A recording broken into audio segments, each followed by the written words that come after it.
Bismillahirrahmanirrahim. Assalamualaikum warahmatullahi wabarakatuh. Innal hamdalillah nahmaduhu wa nasta'inuhu wa nastaghfiruh wa na'udzu billahi min shururi anfusina wa min sayyiati a'malina. May yahdihillahu fala mudilla lahu wa may yudlil fala hadiya lahu.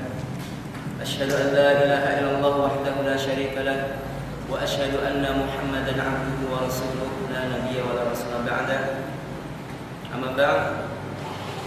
Ikhwani rahimani wa rahimakumullah taala. Kita akan melanjutkan pembahasan kita di dalam kitab At-Tauhid karya Syekh Muhammad bin Abdul Wahhab rahimahullah taala. Kita sekarang berada pada bab yang baru, yaitu bab tentang hukum meminta turunnya hujan kepada bintang.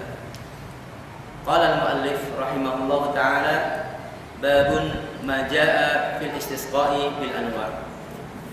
Bab ini ayyuhal ikhwan barakallahu fikum memiliki kaitan yang sangat erat dengan bab sebelumnya. Namun bab ini lebih khusus sifatnya. Kalau bab sebelumnya membahas tentang larangan-larangan yang berhubungan dengan bintang secara umum. Namun bab ini hanya membahas satu masalah saja, yaitu tentang hukum meminta turunnya hujan kepada bintang. Ayyuhal ikhwan rahimani wa rahimakumullah taala, metode seperti ini para penulis menyebutnya dengan zikrul khas ba'dal 'am. Zikrul khasi ba'dal 'am, yaitu penyebutan yang sifatnya khusus setelah penyebutan yang sifatnya umum.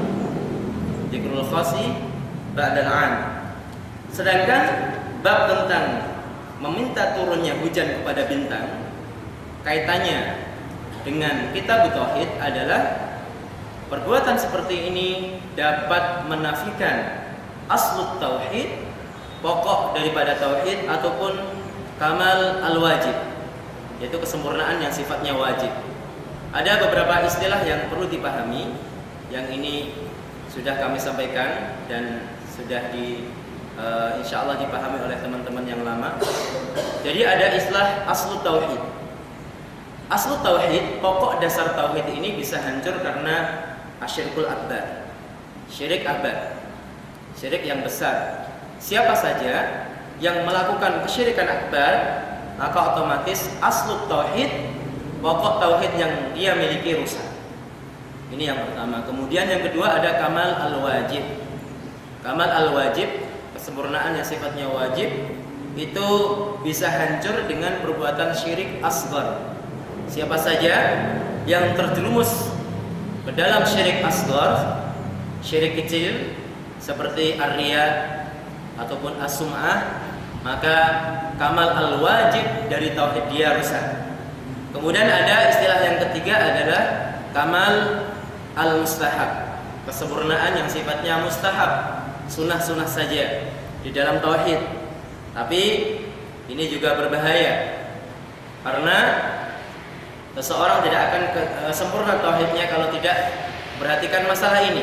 Dan hal ini bisa rusak karena perbuatan maksiat yang di bawah syirik akbar dan syirik asghar. Maksiat-maksiat seperti minum khamar dan lain sebagainya. Ayyuhal ikhwan rahimani wa rahimakumullah taala, sesungguhnya Allah Subhanahu wa taala memberikan rizki kepada siapapun, baik orang-orang yang beriman ataupun orang-orang yang kafir kepadanya. Namun bedanya orang-orang yang beriman mensyukuri nikmat Allah, sedangkan orang-orang kafir, orang-orang musyrik, dan sebagian daripada orang Islam yang masih diliputi dengan ketidaktahuan ataupun kejahilan, mereka mengkufuri nikmat-nikmat Allah Subhanahu wa taala. Ada yang menisbatkan nikmat tersebut seperti turunnya hujan dengan suatu hal, seperti bintang misalnya, sebagaimana disebutkan oleh pengarang kitab ini. Dan perlu dipahami bahwa penyebutan mu'alif berupa permintaan hujan kepada bintang itu hanya sekedar misal, bukan pembatasan. Bukan lantas dipahami bahwa ketika kita minta hujan kepada selain bintang, ya, selain Allah maksudnya, selain bintang itu tidak syirik, karena kesyirikan itu terbatas pada permintaan hujan kepada bintang. Ini keliru. Yang disebutkan pengarang kitab ini hanya mimbabil misali walaysa mimbabil hasr, termasuk penyebutan yang sifatnya hanya contoh saja, bukan sebagai pembatasan. Ini yang harus dipahami. Ayolah ikhwan rahimani wa rahimakumullah taala. Kemudian bagaimana hukum status seseorang yang meminta atau menisbatkan turunnya hujan itu kepada bintang? Setidaknya mereka berada pada dua kondisi, dan mereka tidak akan keluar dari dua kondisi.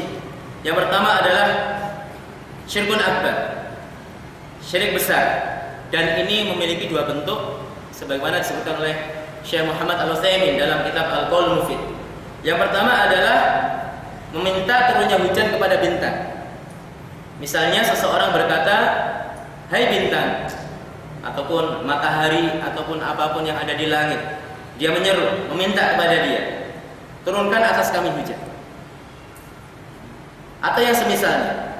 Maka pada dasarnya dia telah terjerumus pada kesyirikan, karena dia meminta pada selain Allah Subhanahu wa taala.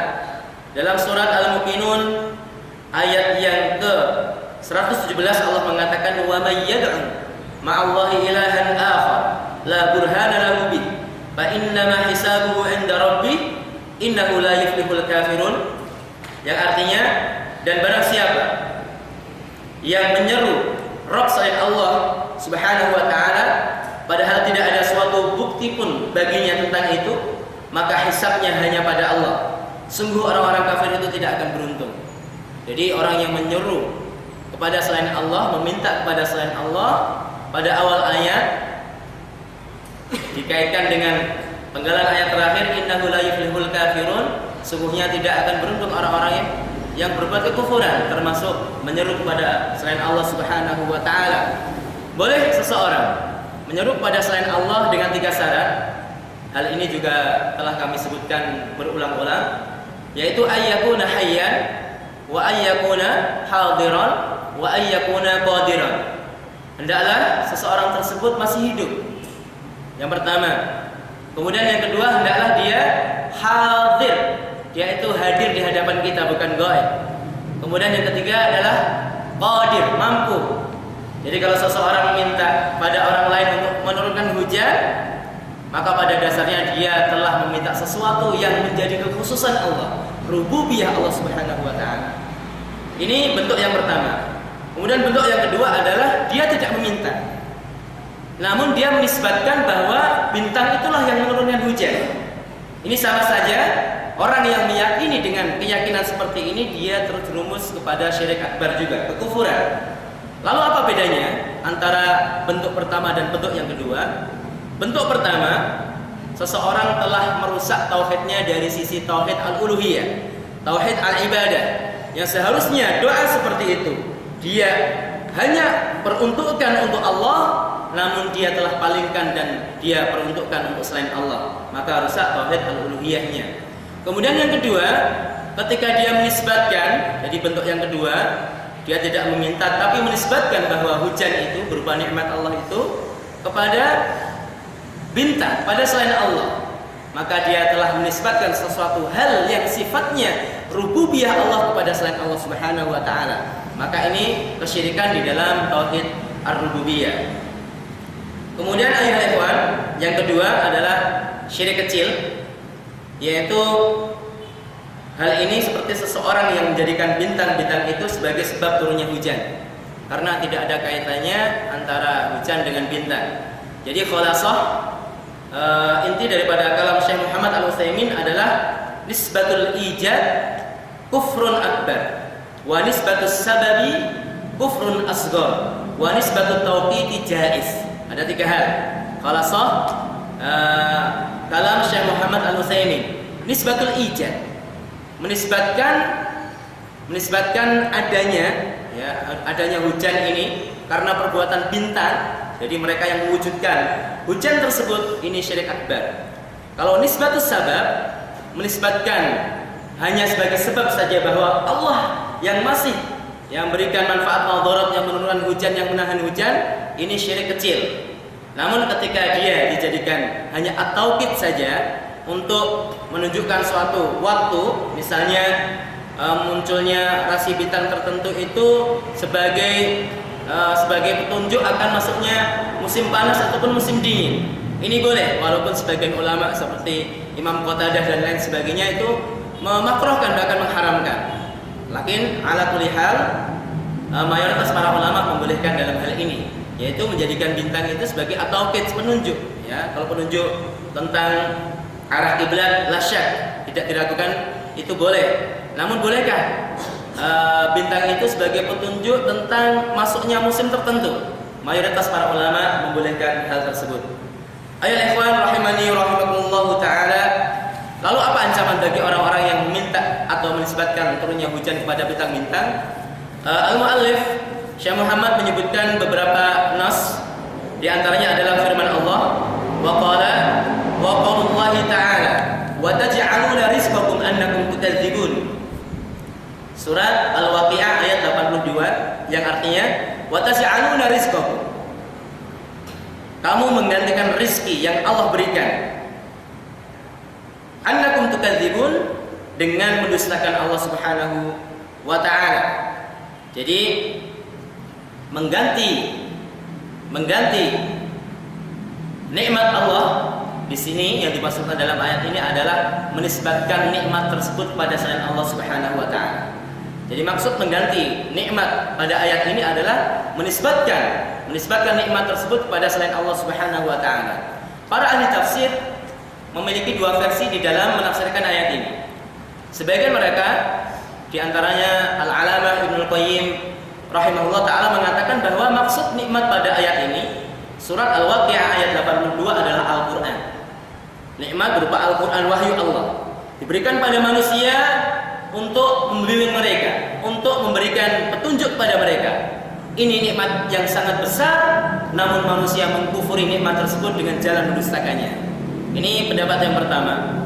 Kemudian pendapat yang kedua, mereka para ulama ahli tafsir mengatakan bahwa maksud daripada nikmat pada ayat ini adalah nikmat berupa nuzul matar, yaitu turunnya hujan. Ya, dan sepertinya pendapat yang kedua ini lebih dekat kepada kebenaran karena alur ayat sebelumnya menunjukkan hal tersebut. Namun ketika kita dihadapkan pada satu ayat ayol ikhwan yang memungkinkan memiliki makna lebih daripada satu, maka suatu hal yang terpuji adalah kita kompromikan. Sebelum ditarjihkan mana yang lebih kuat, dikompromikan. Seperti contohnya adalah pada ayat ini. Sebetulnya tidak ada kontradiktif antara kedua hal tersebut.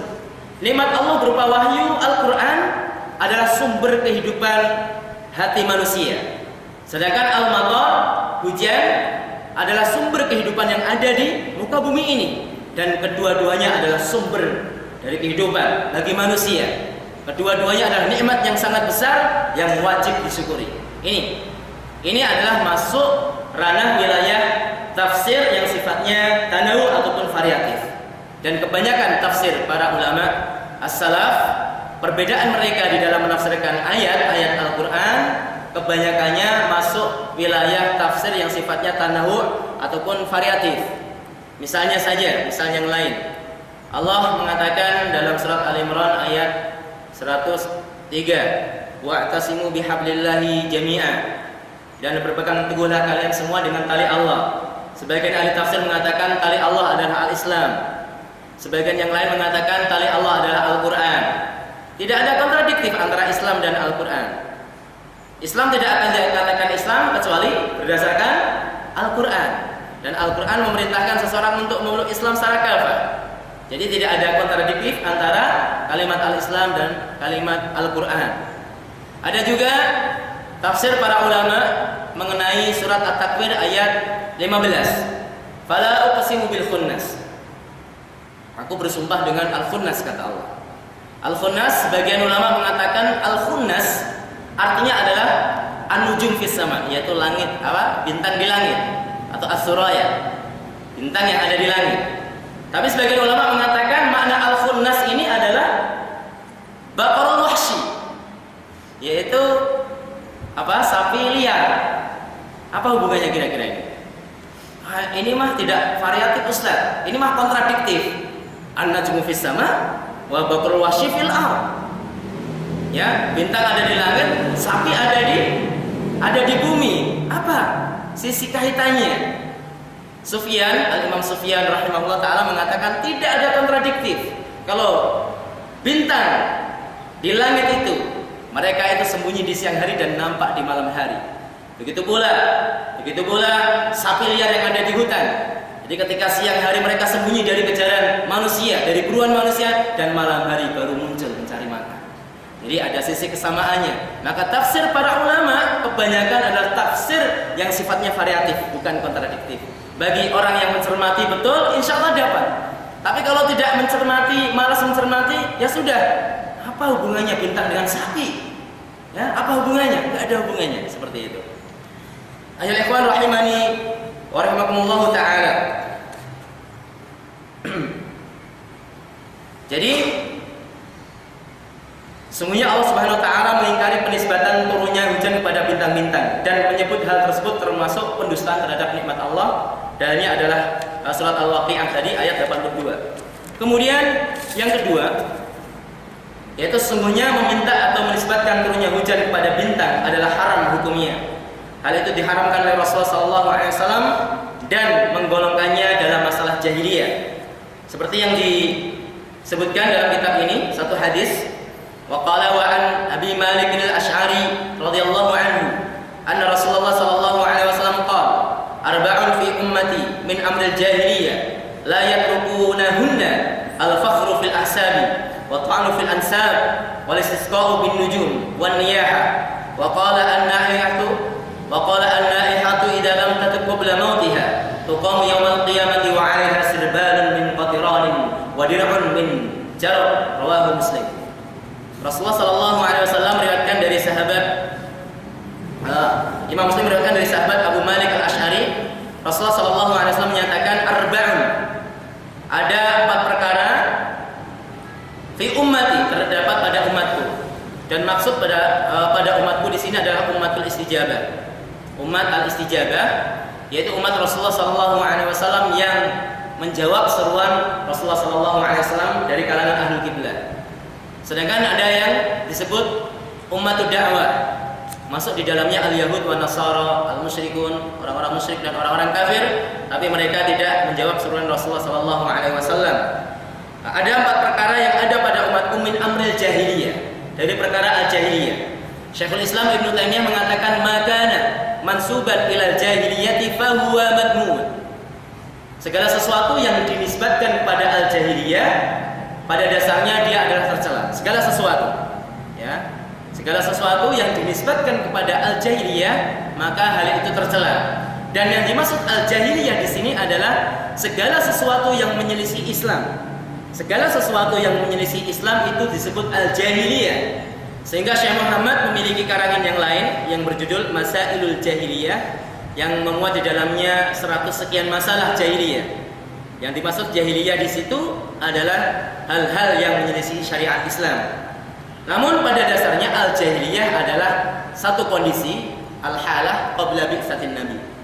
Satu kondisi yaitu sebelum diutusnya Rasulullah sallallahu alaihi wasallam. Dan ketika diutusnya Rasul, maka masa jahiliyah itu sudah terhapus. Dan masa jahiliyah ini disebut masa jahiliyah yang sifatnya umum ataupun mutlak. Jadi dengan diutusnya Rasulullah sallallahu alaihi wasallam, masa jahiliyah ini sudah terhapus. Tapi jahiliyah yang sifatnya mutlak, umum. Ya, setelah itu berarti tidak ada masa jahiliyah lagi. Sehingga ungkapan orang-orang ya ketika menyampaikan pidatonya, wahai kaum muslimin, sekarang kita pada era jahiliyah, itu keliru. Karena era jahiliyah secara umum sudah terhapus dengan pengutusan Rasulullah sallallahu alaihi wasallam. Kemudian yang ada adalah bentuk yang kedua, al-jahiliyah al-muqayyadah. Jahiliyah yang sifatnya khusus. Ada pada personal tertentu, ada pada wilayah tertentu. Mungkin bisa kita katakan wilayah Amerika sebagian besarnya adalah wilayah jahiliyah, tidak mengapa. Tapi kalau kita katakan bahwa dunia ini sekarang pada era jahiliyah, itu Allahul musta'an, mungkin lebih baik hati-hati kita jaga lisan kita. Ya, karena jahiliyah secara umum itu sudah hancur dan sudah habis dengan diutusnya Rasulullah sallallahu alaihi wasallam. Seperti itu. Harus dibedakan antara al-jahiliyah yang sifatnya mutlak dan al-jahiliyah yang sifatnya apa tadi? Muqayyadah, yang sifatnya khusus. Ya, muqayyadah itu asli maknanya terikat ya, artinya terikat dengan ashas perorangan. Wa muqayyadun bil makan, terikat dengan satu tempat. Wa muqayyadun biz zaman, seperti itu. Dan Allah Subhanahu wa taala menyebutkan beberapa lafaz jahiliyah dalam Al-Qur'an.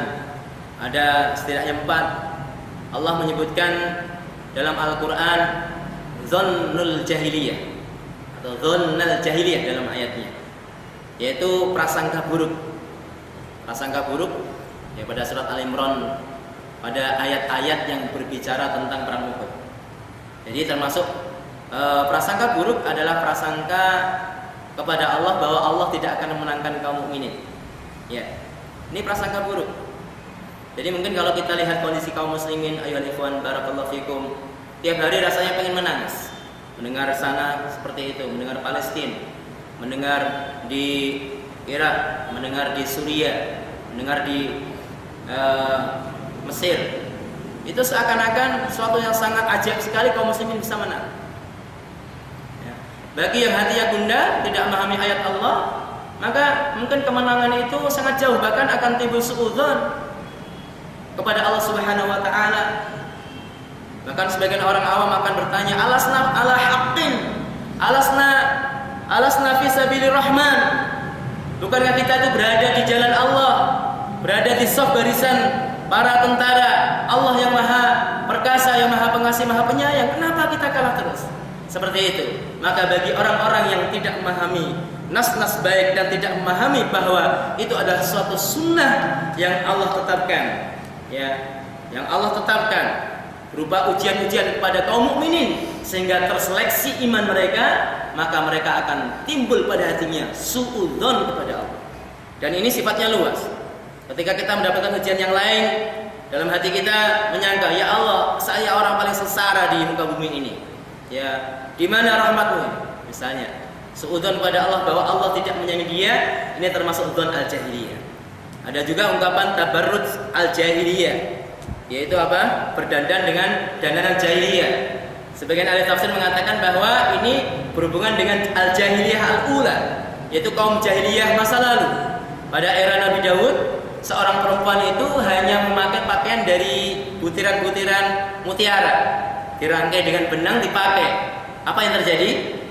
Ya, kebanyakan dari aurat mereka terbuka, hanya butiran-butiran mutiara kemudian dirangkai dengan benang dipakai menjadi pakaian. Ini, dan itu pun terjadi juga pada era sebelum diutusnya Rasulullah SAW. Orang-orang kafir ketika mereka tawaf, mereka melepas pakaiannya.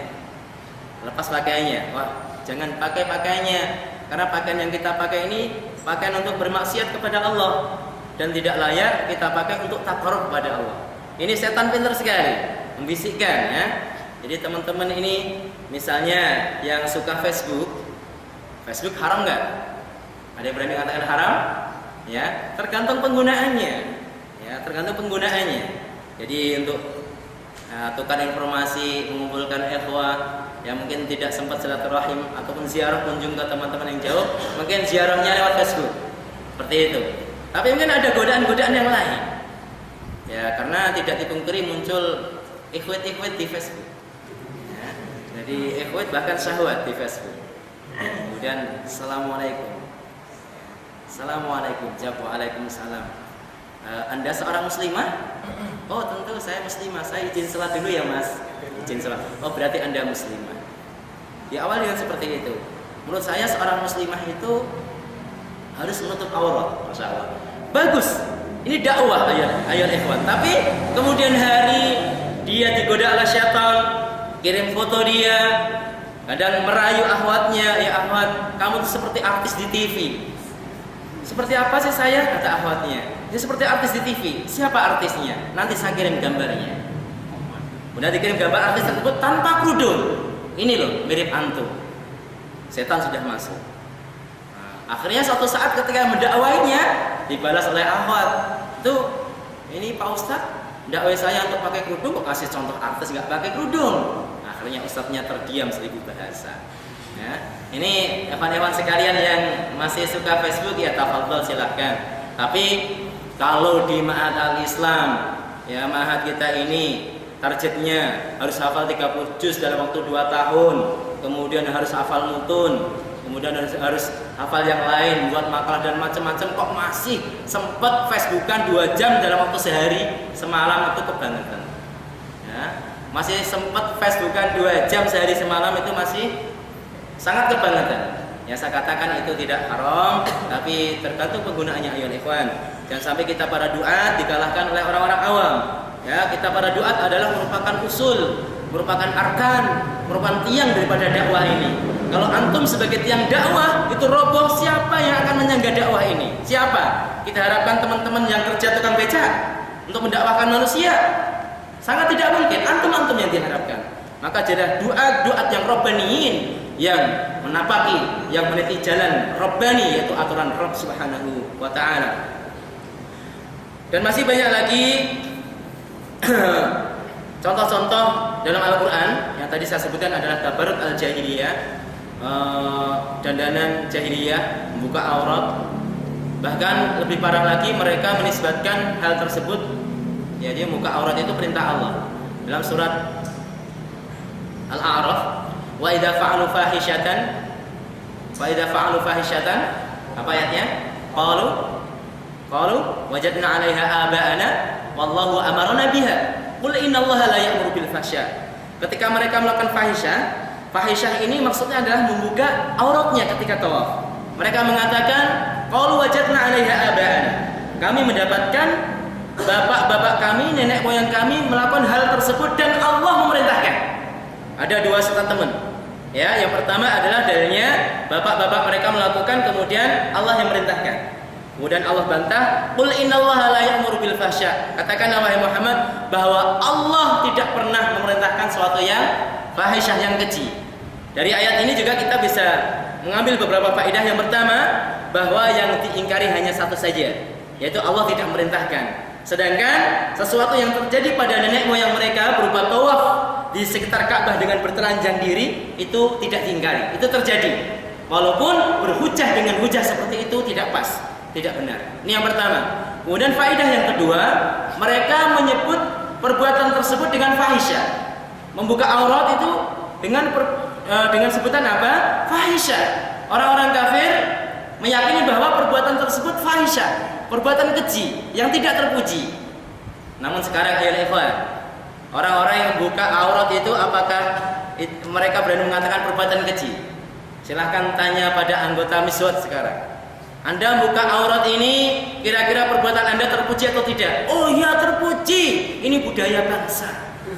Jadi orang-orang yang pakai koteka, yaitu barangnya yang antik itu ditutupi saja, barang itu saja, dan tempat-tempat yang berbahaya lainnya, itu budaya yang harus dilestarikan. Na'udzubillah min dzalik.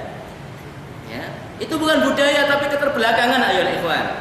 Ya, keterbelakangan. Jadi sangat beda sekali antara orang kafir zaman dahulu dengan orang Islam sekarang. Ya. Bahkan orang yang menisbatkan pada Islam, saya katakan sebagian orang yang menisbatkan pada Islam mengatakan sekarang bahwa bukaan aurat itu adalah kemajuan. Nauzubillah min dzalik. Ayolah ikhwan, rahimani wa rahimakumullah taala. Kemudian yang ketiga ayolah ikhwan, sesungguhnya Allah Subhanahu wa taala mengingkari penisbatan turunnya hujan kepada bintang-bintang dan menyebut hal tersebut termasuk pendustaan kepada nikmat Allah dan sekaligus kekufuran. Tapi hadis yang kedua kayaknya belum selesai tadi ya. Saya selesaikan dulu sebelum menginjak hadis yang selanjutnya. Ada 4 hal yang ada pada umatku termasuk perkara jahiliyah yang mereka tidak meninggalkannya. Al-fakhru fil ahsab, yaitu mereka itu berbangga-bangga dengan keturunan, ya, dengan keturunan. Keturunan pada dasarnya tidak bisa dipungkiri, ada keturunan yang baik-baik, ada keturunan yang biasa ataupun keturunan yang buruk. Yang diingkari oleh Islam itu bukan keberadaannya, tapi yang diingkari oleh Islam adalah berbangga-bangga dengan keturunan. Jalur keturunan. Oh, saya itu darah biru. Ya, saya berdarah biru. Kamu darahnya apa? Kalau saya masih normal, Pak. Darah saya merah. Itu tidak perlu dibangga-banggakan karena inna akramakum indallahi atqakum. orang yang paling mulia di sisi Allah itu bukan dilihat darahnya biru, merah, hijau, kuning, tidak. Tapi apa? Adalah ketakwaannya. Bukan wajah-wajahnya nih, ikhwan. Oh, ini ganteng 90 nilainya. Ini ganteng juga 90. Ada yang bahas 90. Nah, atau yang pas-pasan saja, tidak dilihat itu. Tapi yang dilihat adalah ketakwaan kepada Allah Subhanahu wa taala. Al-fakhru fil asab wa ta'nu fil ansab. Kemudian mencela nasab itu juga tidak boleh. Termasuk mencela orang tua, ya baik secara langsung atau tidak langsung itu dilarang. Itu termasuk perkara al-jahiliyah. Mencela nasabnya sendiri atau mencela nasabnya orang lain, sama. Wal istisqa'u bin nujum, dan meminta hujan kepada bintang-bintang, wan niyahah, dan meratap. Meratap itu bisa berhubungan dengan mayit ataupun hal-hal yang lain. Dan meratap ini dilarang karena termasuk perbuatan yang menafikan kesabaran di dalam menghadapi musibah. Orang Arab dahulu, ayat ikhwan, itu ketika terjadi kematian pada salah satu keluarganya, itu biasanya mereka meratap. Mereka meratap suami, meratap istrinya, anak-anaknya. Dan itu tidak cukup mengundang orang. Kalau orang Jawa nanggap. Kalau ada orang kitanya, ada orang kitanan ataupun pengantenan, itu manggil grup band atau dangdutan itu nanggap namanya. Tapi orang Arab dulu nanggapnya itu ketika ada kematian. Yang ditanggap ibu-ibu banyak diundang, ada tim khusus untuk meratap. Ya fulan, kamu gagah. Ya fulan, kamu itu dermawan, seperti itu. Ditanggap sehingga orang yang mendengarnya semakin tersayat, ditinggalkan orang yang terbaik. Dan datang Islam, hal itu dihilangkan. Dan meratap ini mungkin sampai sekarang masih, walaupun ya berbeda kadarnya antara satu tempat dengan tempat yang lain. Dan itu termasuk dosa besar.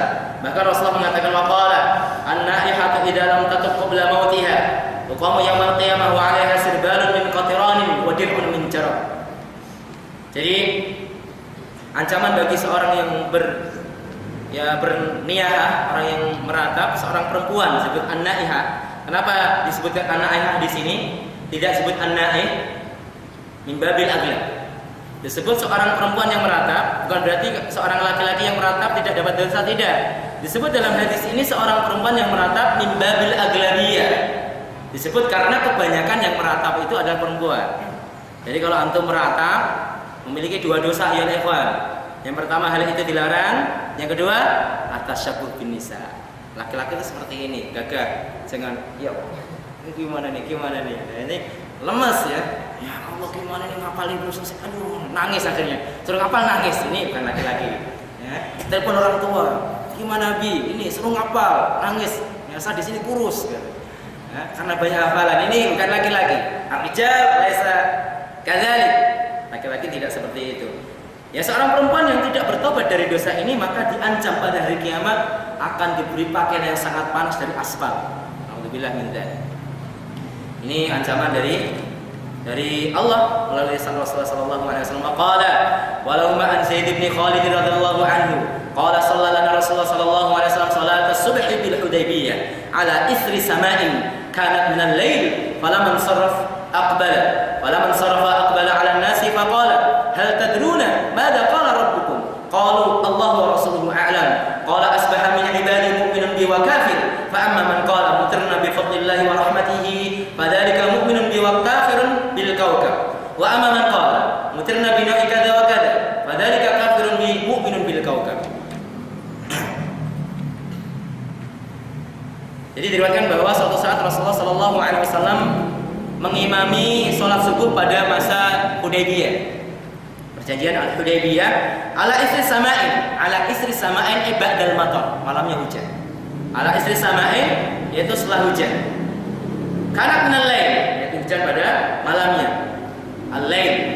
Jadi kalimat al-lail itu diungkapkan ketika kita berada pada subuh sampai sebelum matahari itu bergeser dari malah ilal maghrib. Jadi sebelum condong ke arah tempat terbenamnya kita katakan sebelum tengah matahari, sebelum tengah siang itu kita katakan al-lail, tadi malam.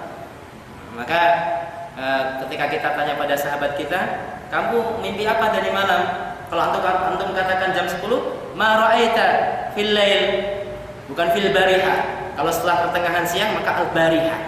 Ini harus kita gunakan istilah yang benar. Jadi al-lail sebelum pertengahan hari, sedangkan setelah pertengahan hari namanya apa? Al-barihah. Kemudian setelah imam, Rasulullah menghadap jamaah. Ya, faqala hal tadruna madza qala rabbukum? Wahai jamaah sekalian, tahukah kalian apa yang disampaikan Rabb kalian? Qalu, mereka menjawab, Allah wa rasuluhu a'lam. Ini diucapkan ketika Rasulullah masih hidup. Ya, Rasul dan Allah dan Rasulnya yang lebih tahu. Namun ketika Rasulullah sudah meninggal cukup dikatakan Allahu a'lam. Ataupun sebagian ulama mengatakan boleh mengatakan Allah wa rasuluhu a'lam setelah peninggalan Rasulullah di dalam urusan yang berhubungan dengan syariat. Karena Rasul pada hakikatnya adalah manusia yang paling tahu tentang syariat ini. Allah dan Rasulnya Maha tahu. Qala asbaha min ibadi mu'min. Pada pagi hari ini ada hamba saya yang beriman, ya. Yaitu mereka yang mengatakan bahwa kita hujan itu karena fadilah Allah dan rahmatnya. Ya, maka orang yang mengatakan seperti itu adalah orang yang beriman kepadaku dan orang yang kafir kepada bintang-bintang. Sedangkan orang yang mengatakan bahwa kita itu hujan, ya, hujan karena ya bintang ini, maka pada dasarnya dia telah kafir kepadaku dan dia beriman pada bintang-bintang tersebut. Ini adalah hadis yang menunjukkan bahwa menisbatkan hujan berupa nikmat Allah itu kepada bintang merupakan suatu kekufuran. Hadis yang terakhir ayat ikhwan. Walahuma min hadis Ibnu Abbas ma'nahu wa fihi qala ba'duhum laqad sadaqa nuru kada wa kada fa anzalallahu hadhihi al-ayat. Dari hadis Ibnu Abbas, ya, bahwa secara maknanya ma'nahu wa fihi qala, beliau mengatakan qala ba'duhum, sebagian orang mengatakan bahwa laqad sadaqa kada wa kada, laqad sadaqa nuru kada wa kada. Bintang ini telah benar. Jadi menisbatkan suatu perkara kepada bintang baik hujan ataupun selainnya, ya. Kemudian Allah menurunkan surat Fala uqsimu bi mawaqi'in nujum dari ayat 75 sampai ayat yang ke-82 dari surat Al-Waqiah. Ini turun, ya, dan sebab turunnya adalah tentang penisbatan mereka, ya, yaitu hujan dan nikmat yang lain kepada bintang-bintang, sehingga turun ayat tersebut. Wallahu a'lam bishawab. Ayo ikhwan, kita cukupkan pembahasan kita pada siang hari ini insyaallah. Dengan izin Allah kita akan lanjutkan terus sampai kita menghentakkan kitab ini dan kita bisa pindah kitab yang lain. Mungkin kitab selanjutnya kita bahas Syarh Sunnah milik Al-Imam Al-Barbahari atau kitab yang lain yang insyaallah kita dapat mengambil faedahnya, dan kami harapkan di murojaah dihafalkan matan-matannya sehingga ilmu itu rusuk, kuat berada di dada kita masing-masing. Aku qouli hada billahi taufiq wal hidayah. Wassalamualaikum warahmatullahi wabarakatuh.